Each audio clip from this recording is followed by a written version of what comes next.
Tony, तू मेरा best friend है ना? मैं तुझे एक सीक्रेट बताऊं? तेरी मम्मी का वेज खाना मेरी मम्मी के नॉन वेज से अच्छा है।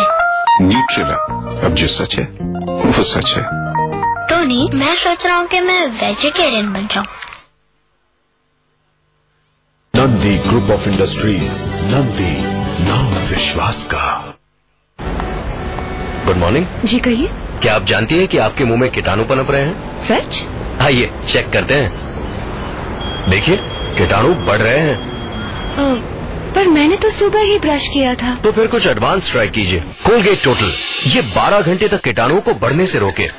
Good morning. Colgate total use किया? बिल्कुल। फिर से चेक करते हैं। वाह, कितना फर्क है। इसीलिए तो आपको चाहिए कोलगेट टोटल। कोलगेट टोटल 12 घंटे तक कीटाणुओं को बढ़ने से रोके। डेंटिस्ट का सुझाया नंबर 1 ब्रांड।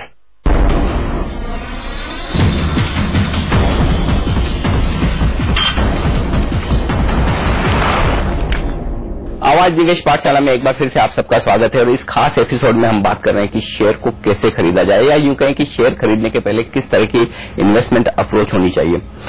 पहली बात तो ये कि टॉप डाउन अप्रोच जिसकी हम बात कर रहे हैं, ग्लोबल इकोनॉमी को देखिए, इंडियन इकोनॉमी को देखिए, फिर उस इंडियन इकोनॉमी में कौन से सेक्टर्स अच्छा करेंगे। भगत साहब बात कर रहे थे कि सर्विसेज सेक्टर या फिर एग्रीकल्चर, ये कुछ है कि ऐसे स्पेस होंगे जो इकोनॉमी की ग्रोथ को ज्यादा अच्छा कर सकते हैं। यहां तक हम आ चुके हैं। अब कोई भी सेक्टर किस तरह से पसंद किया जाए इन्वेस्टमेंट करने के पहले? देखिए, डिमांड ड्राइवर्स दो तरीके के होते हैं। एक तो सप्लाई साइड से इम्पैक्ट करता है, जैसे वेजिटेबल है, क्रॉप कैसा आ रहा है, क्रॉप कैसा आ रहा है। दूसरा डिमांड ड्राइवर जो सेल्फ जनरेटिंग डिमांड ड्राइवर्स कहते हैं, कि इंडिया के अंदर 3 चीजें हो रही हैं। एक चीज है हमारी मिडिल क्लास पॉपुलेशन बढ़ रही है, तो मिडिल क्लास पॉपुलेशन बढ़ने का उसके डिमांड ड्राइवर्स क्या होंगे? उसका हाउसिंग, एक एग्जांपल से हाउसिंग उनकी डिमांड बढ़ेगी। दूसरी क्या हो रही है कि we have a young population, world's youngest population and large population, तो उनके यंग पीपल की जो डिमांड्स होती हैं, हाई फैशन, एंटरटेनमेंट, जो भी ऐसे ऑटोमोबाइल्स, तो दोज विल बी उन सेक्टर पे इम्पैक्ट होगा एज ए डिमांड ड्राइवर। तीसरी चीज हिंदुस्तान में हो रही है कि हमारी infrastructure spending is targeted eight $1 trillion almost. तो इंफ्रास्ट्रक्चर स्पेंडिंग के डिमांड ड्राइवर्स क्या हो जाएंगे? उनके इम्पैक्ट आएगा सीमेंट को, स्टील को, कंस्ट्रक्शन कंपनीज के अंदर। तो ये जब आप इंडियन इकोनॉमी पे देखेंगे कि डिमांड ड्राइवर्स क्या है, अब कहीं से सप्लाई साइड में क्या इम्पैक्ट आ रहे हैं वो भी देखना पड़ता है। यानी कि एक तरफ तो सप्लाई कहां से आ रही है अगर वो देखना होगा, दूसरी तरफ से डिमांड कहां से आ रही है। और अगर डिमांड मजबूत है तो जाहिर सी बात है कि वो सेक्टर अच्छा करेंगे।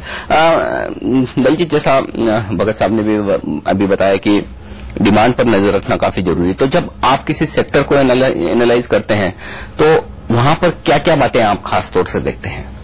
वहां सब जब हम सेक्टर से शुरू करते हैं तो सबसे पहले हमको यही देखना होता है कि उसके डिमांड ड्राइवर्स क्या हैं, क्या चीज उसको आगे ले जाने वाली है और कितने सस्टेनेबल डिमांड ड्राइवर्स हैं। तो जैसे उन्होंने बताया कंजम्पशन स्टोरी की बात करी, तो अगर हम लोग बात करें इंडियन इकोनॉमी के बारे में, मैंने लास्ट टाइम भी जैसे मेंशन किया था कि वो $3,500 की पर कैपिटा इनकम एक थ्रेशोल्ड पार होती है तो कंजम्पशन एक बहुत तेजी से बढ़ती है। तो हम उसमें देखें, अगर हम ऑटोमोबाइल्स को एनालाइज कर रहे हैं तो वहां हम देखते हैं कि हमने जब ये सेम सिचुएशन कोरिया में हुई थी तो वहां किस तरह से ऑटो की डिमांड बढ़ी थी और अगले 5 साल 10 साल तक किस तरह से वो डिमांड बनी रही।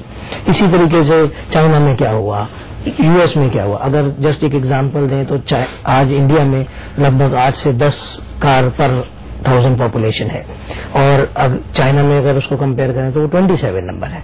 अगर उसको हम कोरिया में देखें तो वो 65 नंबर है, यूएस वगैरह में 450 है। तो जब हम अगर इंडिया की ग्रोथ की बात करें 9% अगले 5-7 साल 10 साल तक के लिए, तो ये जो 12 का नंबर है ये शायद 25-50 तक पहुंच सकता है। और 25-50 तक पहुंचने का मतलब है कि आपकी सारी ऑटो कंपनियां अच्छा काम करेगी। यानी कि किसी सेक्टर पर आपने एक बार समझ लिया कि यार यहाँ पर बुलिश होना ठीक है क्योंकि इस सेक्टर की डिमांड काफी स्ट्रांग रहने वाली है। भगत साहब ये बताएं कि जब सेक्टर पर आ जाते हैं तो उसके बाद सेक्टर से कंपनी में अल्टीमेटली तो शेयर खरीदना है, तो वो शेयर खरीदने का डिसीजन किस तरह से लिया जाता है कि चलिए हम ऑटो सेक्टर पर बुलिश हो गए, अब ऑटो सेक्टर में मैं टाटा मोटर्स खरीदूं, मारुति खरीदूं या कुछ और खरीदूं, ये डिसीजन कैसे लिया जाता है? वो डिसीजन ऐसा लेना चाहिए कि आपको ये देखना चाहिए ये 5, 6, 10 कंपनी जो भी हैं वो किस डिमांड ड्राइवर के ट्रैक पे हैं। कोई डिमांड ड्राइवर्स होंगे फास्ट ट्रैक पे होंगे, कोई स्लो ट्रैक होंगे। जैसे कि एग्जांपल है, स्कूटर अभी लो डिमांड पे आ जाएंगे, high and two wheeler vehicles और वो ज्यादा मार्जिन दे रहे हैं कंट्रीब्यूशन में। सो कौन सी कंपनी शिफ्ट कर रही है अपने प्रोडक्शन पैटर्न्स जो हाई मार्जिन और हाई डिमांड की ग्रोथ में आ रही है। सो वो आपको inter related comparison, fundamental analysis से जो बॉटम अप अप्रोच आ जाती है वहां पर आ जाती है कि कौन सी कंपनी हाई मार्जिन प्रोडक्ट्स में जा रही है जिसकी हाई डिमांड है।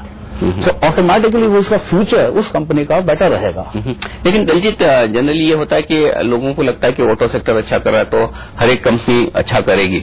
क्या टॉप डाउन अप्रोच में ये मानकर चलना ठीक है या फिर हर कंपनी को अलग अलग तरीके से देखना पड़ेगा?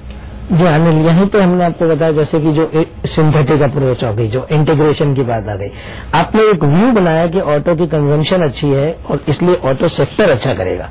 लेकिन अब within the sector there will be sub segments, तो कौन सा सब सेगमेंट किस ट्रैक पे चल रहा है, कितना अच्छा करेगा, वो एक रिलेटिव परफॉर्मेंस हो जाएगी। तो वो हम उस समय की स्थिति पे, उस समय के पोजीशन पे देखेंगे।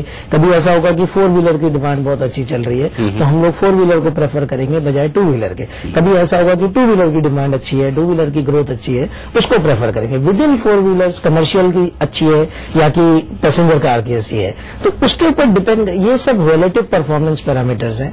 इनको हम जब बॉटम्स अप अप्रोच में बहुत डिटेल में एक एक करके, एक एक पॉइंट को लेकर के पूरा डिटेल स्टडी करना पड़ता है और तब हम ये डिसीजन लेते हैं कि with in the sector out of these 10 companies ये 2 कंपनियां अच्छी हैं या ये 5 कंपनियां अच्छी हैं या ये 2-5 कंपनियां छोड़ देने की है।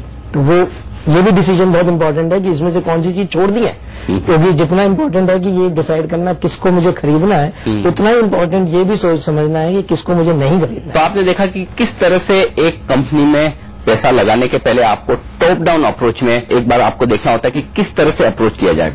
टॉप डाउन अप्रोच में होता क्या है, सबसे पहले आपको ग्लोबल इकोनॉमीज देखनी है, उसके बाद आपको जिस बाजार में, यानी कि यहाँ पर आप इंडिया के मार्केट्स में पैसा लगा रहे हैं तो इंडियन इकोनॉमी को देखना है। उसके बाद आपको ये देखना है कि इंडियन इकोनॉमी में कौन से सेक्टर्स होंगे जो अच्छा प्रदर्शन करेंगे या फिर ज्यादा बेहतर करेंगे दूसरे सेक्टर्स के मुकाबले में, उन सेक्टर्स को आपको पसंद करना है। अब सेक्टर्स पर आ गए, उसके बाद फाइनली आपको देखना है कि उन सेक्टर्स में कौन सी कंपनियां हैं जो सबसे बेहतर प्रदर्शन करेगी, और इसी को टॉप डाउन अप्रोच कहा जाता है, जो हमारे दोनों एक्सपर्ट्स ने आज आपको समझाया।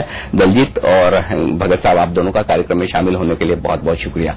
आज के एपिसोड में इतना ही, लेकिन अगला एपिसोड होगा और भी ज्यादा इंटरेस्टिंग, जिसमें हम बात करेंगे बॉटम्स अप अप्रोच की, यानी कि पहले आप कंपनी पसंद करेंगे, कौन सी कंपनी आपको अच्छी लगती है, उसके बाद आप देखेंगे कि क्या इस कंपनी में पैसा लगाने के पहले क्या क्या देखूं और क्या बातें मुझे ध्यान में रखनी चाहिए, और इसको देखते हुए क्या बाजार अच्छे हैं, कैसे नीचे से ऊपर की तरफ बढ़ा जाए, जो कि जनरली हमारे सारे निवेशक करते हैं, खासतौर से रिटेल इन्वेस्टर पहले स्टॉक खरीदते हैं और उसके बाद देखते हैं कि किस तरह से ये स्टॉक आगे परफॉर्म करेगा। ये सब कुछ हम बताएंगे आपको अगले एपिसोड में। तो इस एपिसोड के लिए मुझे दीजिए इजाजत, बने रहिए CNBC आवाज।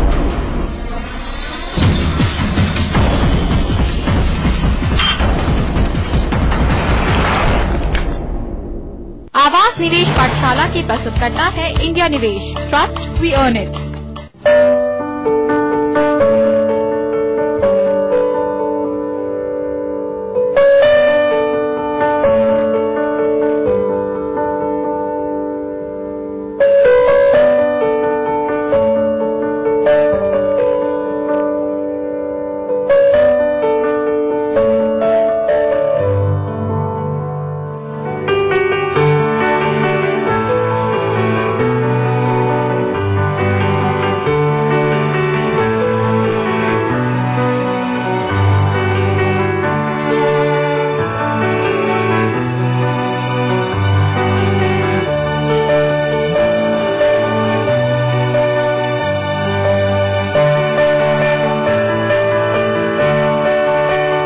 हमारी दुनिया में आप अपनों से कभी जुदा ना होंगे। दिल जो चाहे पास लाए। एयरटेल।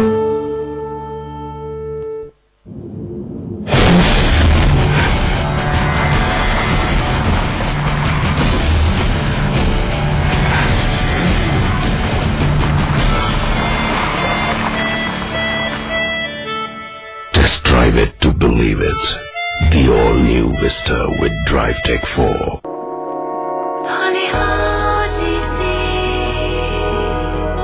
किसने दो बारिशें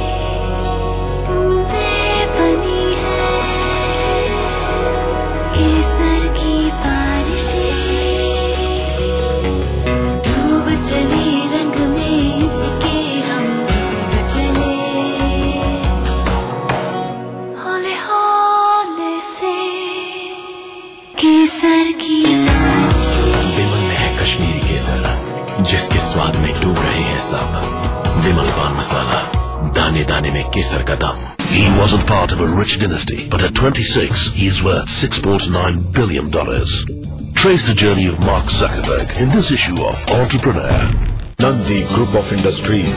Nandi, नाम विश्वास का.